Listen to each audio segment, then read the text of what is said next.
renungan kita, ada orang-orang yang terpenjara dan dipenjarakan karena kejahatannya, terkurung dalam gelap, kelam, sengsara, dan besi.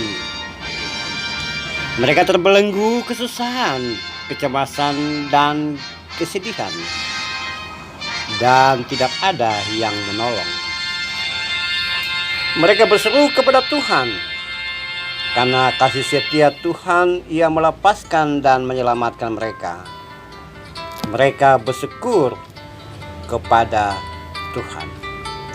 Saudara-saudara seiman, saudara-saudara lintas iman, lintas agama, seagama, dan saudara-saudara sebangsa dan setanah air. Saya bungkus semuanya sebagai saudara dalam kemanusiaan. Saudara-saudara yang ada dalam hati saya, dalam kesetaraan sebagai manusia di dalam kemanusiaan. Mazmur hari ini yang saya baca tadi merupakan bagian dari Mazmur 107. Saya baca ayat 10 sampai 16 tentang orang yang terpenjara. Kalau yang kemarin tentang orang atau seorang pengembara. Nah, dalam ayat 10 sampai 16 mengenai orang yang terpenjara. Terpenjara karena kejahatan, kelalaian, penyimpangan, ketidaktaatan, dan juga berbagai pelanggaran hukum lainnya. Mereka terbelenggu di dalam kesusahan, kecemasan, kesedihan, dan tidak bisa berbuat apa-apa. Mereka tergelincir karena tidak bisa berbuat banyak. Kemudian di dalam keadaan terpenjara seperti itu, mereka menyadari diri dan berseru kepada Tuhan. Tuhan menjawab mereka. Mereka pun dibebaskan, dilepaskan. Kemudian mereka bersyukur kepada Tuhan. Itu Mazmur yang kita baca tadi. Pujian yang menceritakan tentang orang yang melanggar hukum dan terpenjara.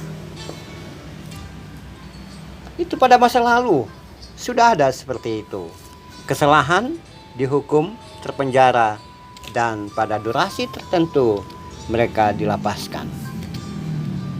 Saudaraku yang kekasih, saudara dalam kemanusiaan, tentu saudara dan saya pada saat ini bukan sebagai orang-orang yang terpenjara secara fisik. Atau mungkin Anda yang sementara duduk di LP, di penjara, Anda membaca atau menonton video ini. Apalah itu? Ada terpenjara karena pelanggaran hukum? Ada terpenjara karena situasi dan kondisi kejiwaan psikologis yang menjadikan kita tidak bisa merangkak keluar dari penjara psikologis seperti itu. Ada orang terpenjara karena tugas dan fungsinya. Tugas sebagai pembantu rumah tangga terpenjara sebagai seorang pembantu sekian tahun. Terikat dan terpenjara sebagai seorang suami atau seorang istri yang mengalami kekerasan dalam rumah tangga. Atau terpenjara sebagai anak terlantar, anak angkat, atau terpenjara sebagai seorang bawahan yang tidak bisa merangkak naik ke jenjang jabatan yang lebih tinggi. Terpenjara dalam pengertian yang banyak, terpenjara secara sosial, terikat karena ikatan-ikatan tertentu di dalam jabatan, fungsi, dan juga profesi. Semuanya bisa kita sebut sebagai terpenjara. Jadi terpenjara bukan masalah terpenjara di rumah penjara atau bui atau LP. Tapi bisa saja kita sekarang ini sementara terpenjara dalam keterikatan yang rumit. terpenjara sebagai anggota keluarga, terpenjara sebagai orang yang tertekan secara psikologis, terpenjara karena fungsi kita tidak bisa berbuat banyak, tidak bisa keluar, tidak bisa aktualisasi diri. Terpenjara dalam satu kondisi di mana kita hanya bisa melakukan dalam batasan-batasan tertentu sesuai dengan tugas yang diberikan kepada kita. Dan ketika kita mau merangkak keluar, itu tidak bisa. Terpenjara karena banyak hutang, terpenjara karena kemelut hidup dan kehidupan, terpenjara karena kerumitan hubungan yang begitu rumit sehingga tidak mampu berbuat apa-apa. Dalam kondisi kecemasan, tidak mampu berbuat apa-apa, tak berdaya seperti itu. Kalau terpenjara secara fisik, maka sesuai dengan durasi hukuman kita bisa keluar. Tapi kalau kita terbelenggu dalam kesusahan, terbelenggu dalam kecemasan, kesedihan, kita terpenjara karena sikon psikologis yang ada pada kita, itu sebetulnya siapa yang bisa menolong? Tidak ada hukum atau undang-undang yang bisa mengeluarkan kita dari belenggu-belenggu kelaliman, belenggu-belenggu kesusahan, kecemasan, kesedihan. Tidak ada undang-undang yang bisa mengeluarkan kita dari kesengsaraan, kegelapan, bahkan terpenjara karena mau tidak mau kita berada dalam situasi yang tidak bisa kita melangkah keluar dari situasi itu. Coba perhatikan baik-baik. Dalam kasus-kasus keluarga, rumah tangga, pegawai, karyawan, ada banyak hal. Orang terlihat bebas dan merdeka, tapi sebetulnya mereka terpenjara karena banyak hal. Mereka tidak mampu berbuat apa-apa. Saudaraku, dalam kondisi seperti itu mungkin saja Anda ada di sana dan Anda sementara terpenjara oleh karena banyak hal tersebut. Saatnya kita berseru kepada Tuhan. Saatnya kita berseru kepada Tuhan dalam kecemasan kita, kesusahan kita, kesedihan kita.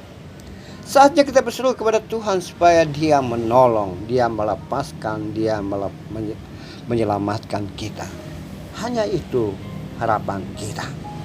Kita tidak bisa berkata kepada dunia lain atau orang lain dan berkata, Tuhan, hai, tolong saya karena saya memiliki kesedihan, terpenjara dalam kesedihan.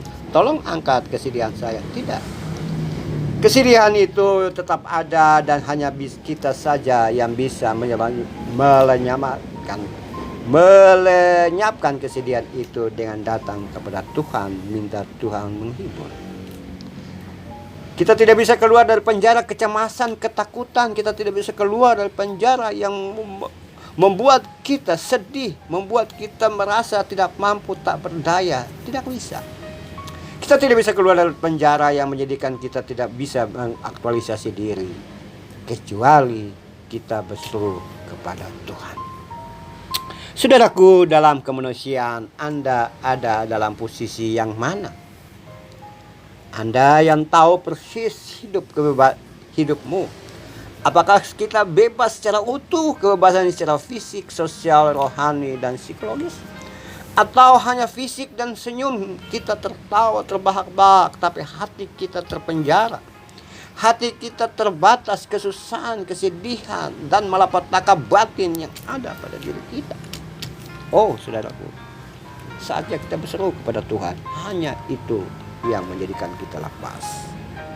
Mari saudara-saudaraku, kita lihat diri sendiri sehingga kita mampu bebas dari keterikatan dan batasan.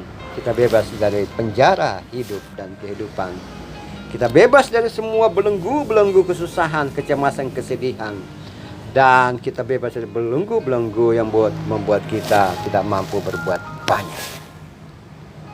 Hanya satu harapan kita, Tuhan menolong. Tuhan yang di surga, Engkau tahu persis keadaan kami. Engkau tahu persis diri ini dalam kepedihan, kecemasan, kesedihan. Engkau tahu persis kesedihan, kesendirian, dan kesepian kami, kesepian saya yang terpenjara dalam keadaan sekarang. Ya Tuhan, Tuhan kami, saat ini saya berseru kepadamu. Ya Tuhan, Tuhan saya, tolong saya. angkat semua belenggu-belenggu kesusahan, kecemasan, kesedihan, dan kesendirian dan tidak mampu berbuat apa-apa ini. Sehingga aku bisa beraktualisasi diri dan menyampaikan tentang kemuliaan-Mu yang menyelamatkan dan membebaskan itu. Terpujilah namamu. Amin.